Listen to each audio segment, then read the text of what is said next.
नमस्कार स्टूडेंट्स। आज हम पढ़ेंगे सूरदास के पद। स्टूडेंट, हिंदी साहित्य में भक्तिकालीन समय में जिस तरह नरसिंह मेहता, मीराबाई, कबीर जी, तुलसीदास ऐसे ऐसे महान संत पुरुष हुए, उनकी श्रृंखला में एक और नाम है महाकवि सूरदास जी। कहा जाता है कि सूरदास जी जन्मांध थे, यानी जन्म से अंध थे। लेकिन उस बात में विवादास्पद ये बात है। क्यों विवादास्पद था ये बात?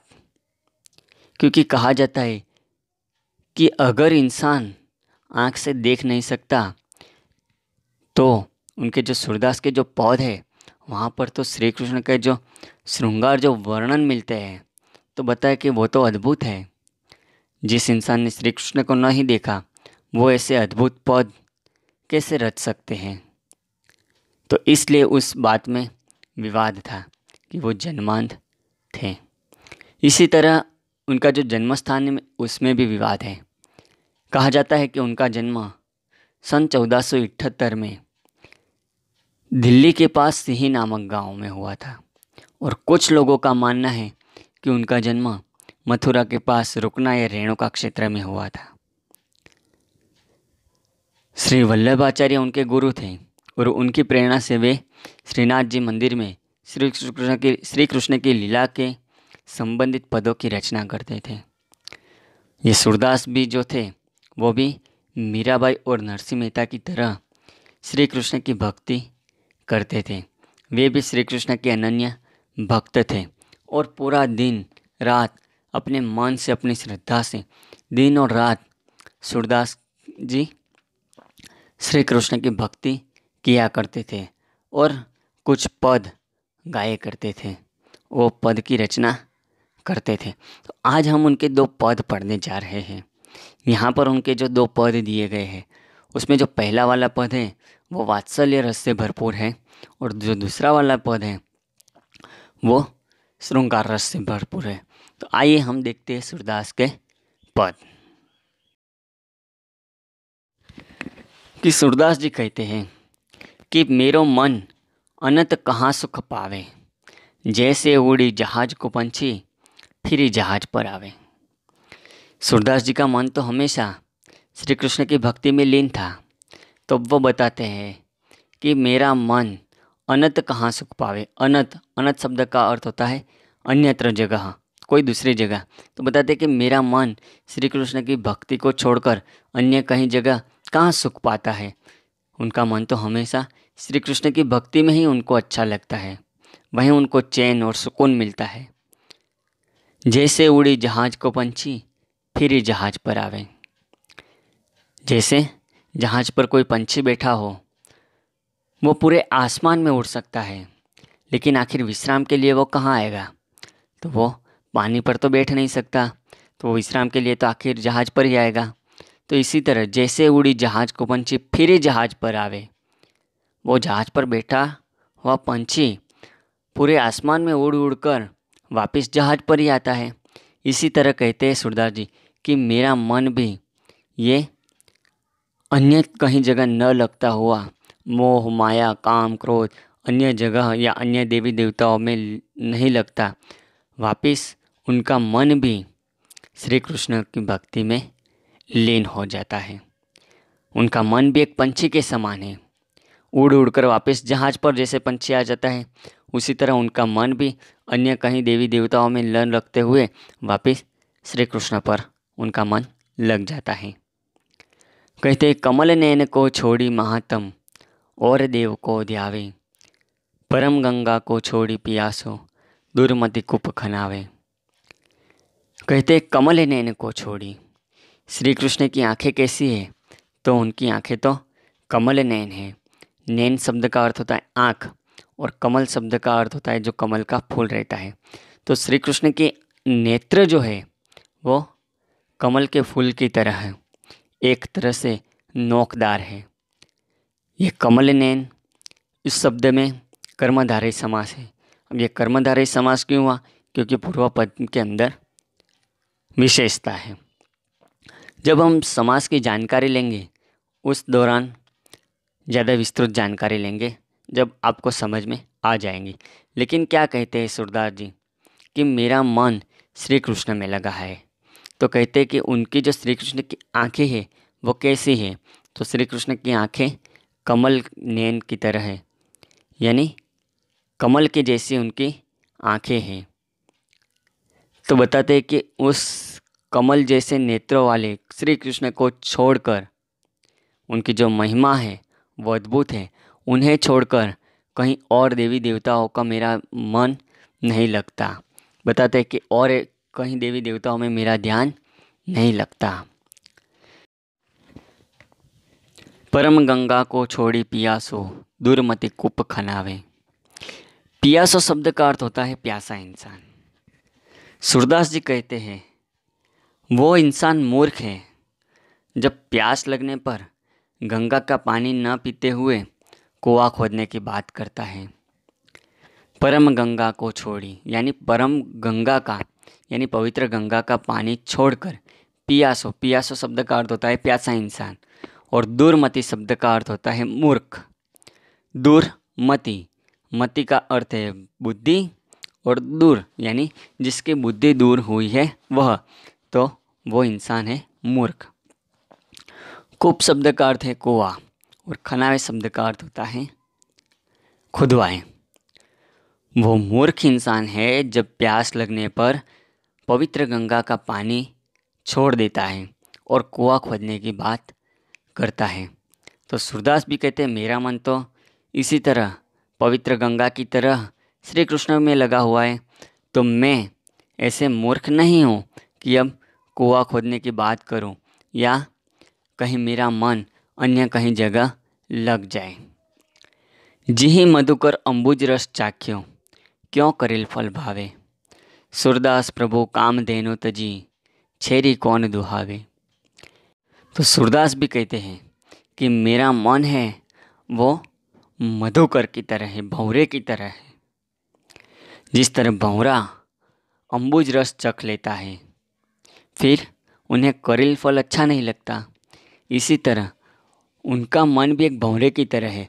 उसने भी श्री कृष्ण रूपी कमल रस को चख लिया है, तो अब उनका मन अन्य कहीं जगह नहीं लगता।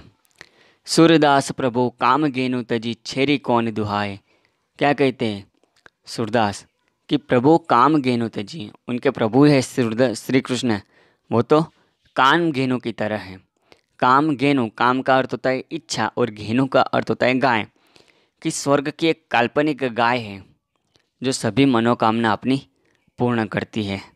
वो एक काल्पनिक गाय है, ये हमारी सभी मनोकामना इच्छा पूर्ण करती है। उस गाय को हम कहते हैं काम घेनु।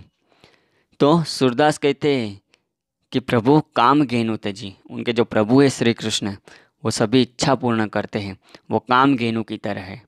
तो छेरी कौन दुहावे, छेरी का अर्थ होता है बकरी।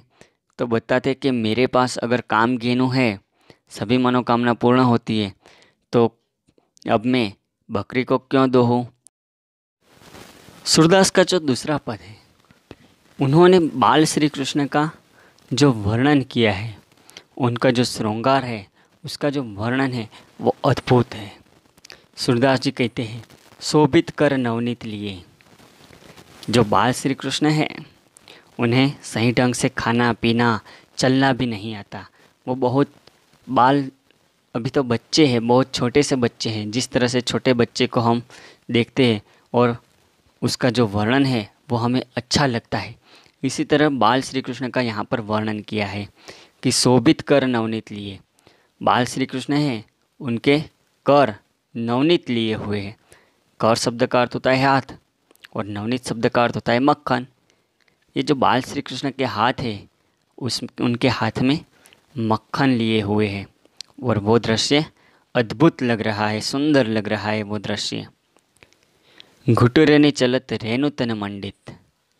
बाल श्री कृष्ण है वो घुटुरनी चलत है, यानी घुटनों के बल से चल रहे हैं, और जब घुटनों के बल वो चल रहे हैं तब रेणु तन मंडित। जो रेणु शब्द का अर्थ होता है मिट्टी, और तन मंडित यानी उनके शरीर पर मिट्टी लगी हुई है, और मुख दधि लेप किए। उनके मुख ऊपर, दधि शब्द का अर्थ होता है दही, दही का लेप किया हुआ है। जब वो दही खाते हैं तो उन्हें सही ढंग से खाना भी नहीं आता, तो उनका मुख जो है दही से जूठा हो जाता है। वो जो सौंदर्य है वो घुटनों के बल चल रहे हैं तो उनके शरीर पर रेनू लग जाती है, यानी मिट्टी लग जाती है। और मुख दधि लेप किए, उनके मुख पर दही का लेप लग गया है, यानी दही से जूठा हो गया है। वो दृश्य है वो भी सुंदर लग रहे हैं। कहते बाल श्री कृष्ण के चारों कपोल लोल लोचन। कपोल शब्द का अर्थ होता है गाल और चारों शब्द का अर्थ होता है सुंदर। जो बाल श्री कृष्ण हैं उनके गाल सुंदर है, चारों यानी सुंदर, कपोल यानी गाल। बाल श्री कृष्ण के गाल सुंदर है। लोल लोचन, लोचन यानी आँख, लोल शब्द का अर्थ होता है चंचल। श्री कृष्ण की आँखें चंचल है। और गोरोचन तिलक दिए। गोरोचन एक द्रव्य है, जिस तरह से कुमकुम आता है, चंदन आता है, इसी तरह एक पीला द्रव्य है। उस गोरोचन का तिलक लगाए हुए है श्री कृष्ण। कहते हैं लट लटकनी, लट लटकनी, मनुमत मधुप गन, मादक मधु ही पिए। जो बाल श्री कृष्ण हैं उनके जो बाल की जो लट है वो इस तरह लग रही है। मनु शब्द का अर्थ होता है मानो। मत मधुप गन, मधुप यानी भौरा, मनु शब्द का अर्थ होता है मानो। और मत यानी मस्त, जिस तरह भौरा किसी मादक मधु ही पिए, यानी जिस तरह से भौरा कहीं अम्बुज रस यानी मधु पीकर मस्त हो जाता है, इसी तरह और फिर वो घूमने लग जाता है वो भौरा।